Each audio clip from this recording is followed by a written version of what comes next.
Knock Knock is about someone who's in his house, and he opens up Pandora's box. It's such a powerful theme of what family means to us and how just one single moment can break it all apart. It's all a little secret. It confronts our expectations of ourselves. We wanted to make a movie that could be completely fucked up, but it's all about what the characters are doing. It shows an Eli that is very different to what people are used to. There's no closing Pandora's box once you open it, and that's a terrifying thing.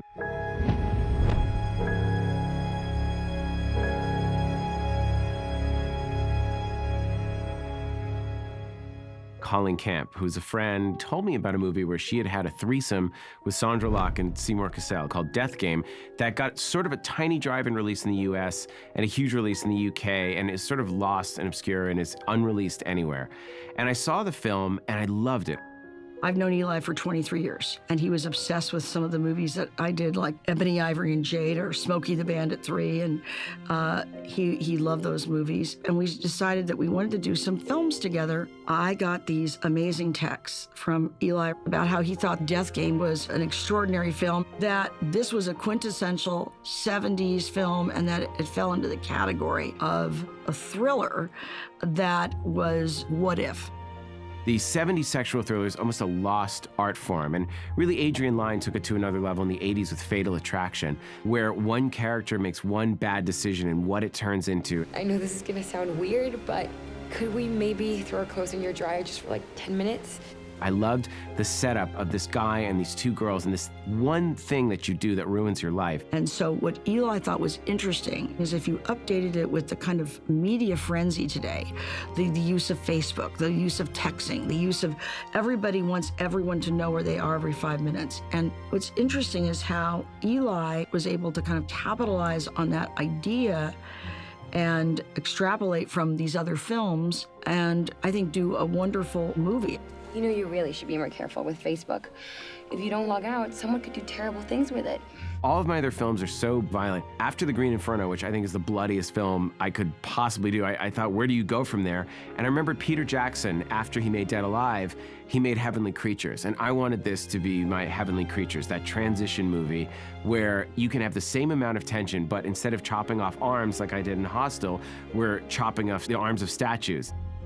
What we wanted to do with Knock Knock was make a movie that could be scary and very tense, but it's not about on-screen violence, it's more about psychological violence. Evan, you can't hide from us.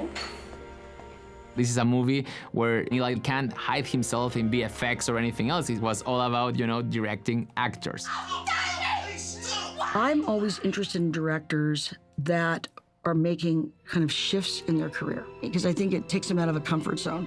Don't worry about it. We're gonna do it one line at a time. So when you guys come in, Eli's movies are high concept.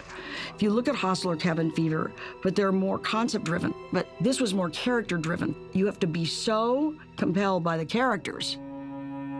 Evan Weber, the character that I'm playing, is married, 2 kids, architect. Evan has built up this world. And he's quite comfortable with it. Then he's seduced by these 2 young girls. Evan lets these girls into his house. What happens when you let a force into your house that can completely unravel you? I wanted the 2 girls to have very distinct character qualities. Bella's an innocent, and she's so open about her sexuality, almost completely innocently. I want to get comfortable with having threesomes now because I know that's the only way he'll never cheat on me. I remember the first time that I talked with Eli about the character, and I told him, she's looking for the man who is different from the others, that is not an animal. Genesis, she's the one who seems like she's been around the block. Genesis is a very powerful, strong, but at the same time vulnerable and broken person who I think went through a lot of hardships in her life and is sort of searching for a motive that will make her whole again. I love when we have this sequence that we call the musical chair, when Keanu is seated in the corner and then he moves and the girls keep trying to get to him the whole time and he starts looking at his cell phone. And the thing is that you're so not used to see Keanu nervous. You were able to see some of that humor that Keanu has in terms of the chess game in the very beginning of the movie. And I think that hasn't been explored enough in a lot of Keanu's recent movies. We were laughing so hard, and we were the whole time like, is this funny to us, or is this gonna be like funny for the audience? And it ended up being really funny, and then the movie switched and it starts getting darker and darker and darker. Keanu Reeves is one of my favorite actors, and he's also a very subtle actor and a very funny actor. And we're so used to seeing him save the world and stop the bomb and save the universe. He's that guy, he's Neo, he's John Wick. And now we're putting him in a situation where these two girls just lead him around. It's like two cats that are toying with his mouth. He thinks he's in control of them, but he has no idea how out of control he is. You don't look that dangerous. Worst case scenario, I know I can take the both of you. I'm not so sure. These girls shine a mirror up to him in a way, and I think shine a mirror up to us. What always lurks underneath, the animal, the stuff that hasn't been domesticated. And then, of course, it all explodes in the sex scene. Sex in Knock Knock is not a sexual act. I wanted this kind of dark, forbidden, perverse thing, that the sex here is this violent transgression against your family and really against yourself.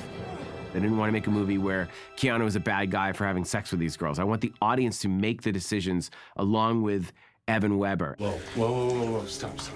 I can't do this. I'm married, happily, okay? Yes, you can. Hey, it's all a secret. You want to forgive the character in some way, he has to be put in a situation where it's like, where any guy would be like, you know what, like, there's nothing that I can do, Please. Like, if somebody knocks on your door and has free pizza and you can eat it, you're gonna take the pizza. Sure. I was also thinking about the way that people don't really deal with conflict in a relationship. Keanu's character, Evan, is very emasculated. He wants to have sex with his wife, and the wife says no. I'm sure Monster can wait till Monday. The photos of the wife, her artwork, completely dominates the house. He's like second to her, second to the kids. It's Father's Day, and her book arrives. Me gusta. And he's being supportive, he's being a good husband.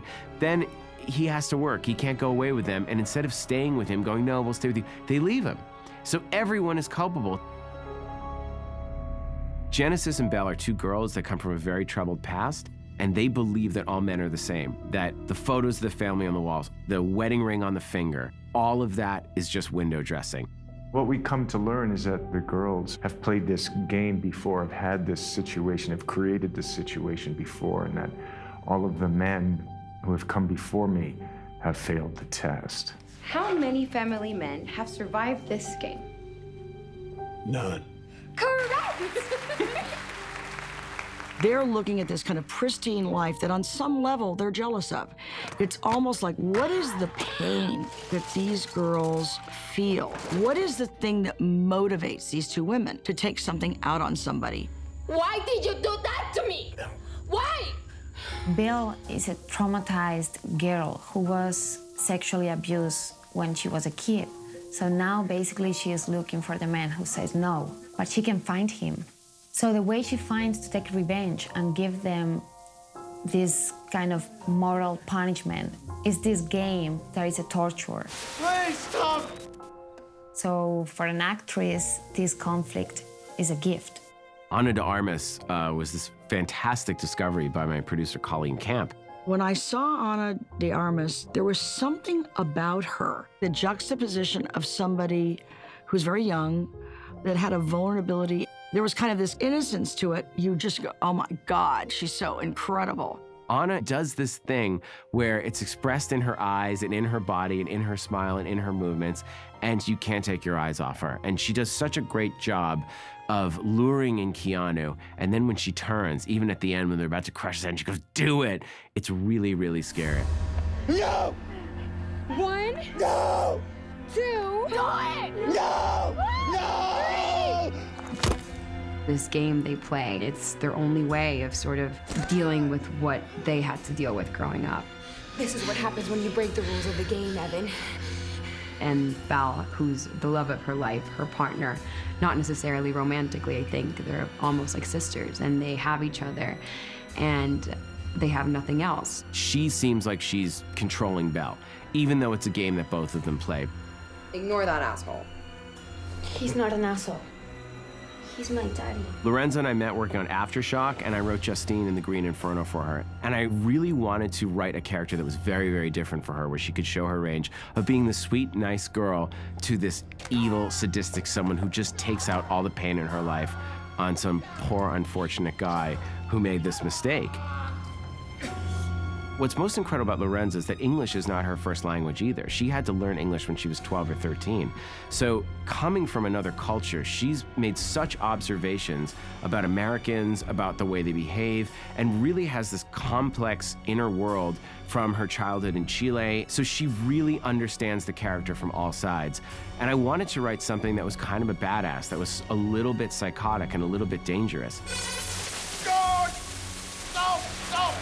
My ears, I'll go deaf, Lorenza has these beautiful, big, expressive eyes. There's so much that reads with her eyes that what happens when you get that look and there's some darkness underneath. Eli Roth really pushes me. He gets to the limits that I don't think I would be able to get to. So it's a constant new battle for finding these emotions and feelings and bringing it all to the scene. I've been working with Lorenza Izzo and Ana de Armas, and it's been great to watch the invention, the inventiveness, the presence, and I think also the way that they've brought about the emotional aspect of the characters has really, I think, deepened the story.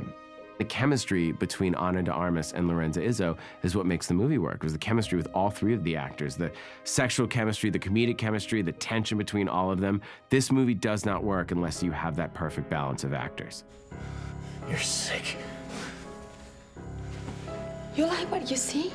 I'm always interested in seeing somebody and their vulnerability and their Achilles heel, and to see a rawness. And I think that what was interesting about Keanu in this movie is that he's personally raw. It was a very difficult performance to give. Keanu let himself be vulnerable in a way that very few stars of his stature would. I remember when we were doing the free pizza rant, where it's his most emotional scene in the movie, where he just goes completely crazy. It was free pizza! Free fucking pizza!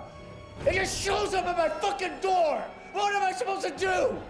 And he just came out with truly one of the most incredible monologues. It was such a pleasure to write a speech like that and really see it come to life in the way it did with Keanu. Well, you lied to me. I tried to help you. I let you in. I was a good guy. I'm a good father. I love how Evan is confronted, shamed, controlled. He's got this kind of idea of being in control and in control of things, and he acts out of control. All of its violence, emotional and physical, well, to me, I think it's really fun. What in the fuck are you doing? Do you have any idea what you've done? Yeah, it's called art. We were inspired from last night, remember? I love exploring the idea of what is art. Is it the object itself that's artistic, or is it the value that's placed on the object that makes it artistic? My mother's a painter. She does these beautiful abstract oil paintings that show in galleries in New York and Boston, Chicago. And to us, they're these works of art. And to someone else, it's just garbage and they'd slash it up. That's like stabbing your heart out. And these girls believe art does not exist, but all becomes a metaphor. I mean, I am the person who has had the example of having movies that are called torture porn in one country and called a work of art in another. In France, Cahiers du Cinéma and Le Monde put Hostel as the best American film of the decade. And here, the critics said it was pornographic garbage. So I've literally been there where there's some people say, okay, is it garbage or is it art? I'm not gonna fall into one category or another. I'm not interested in that. My job is to just create. I'm interested in telling a story and moving on to the next one.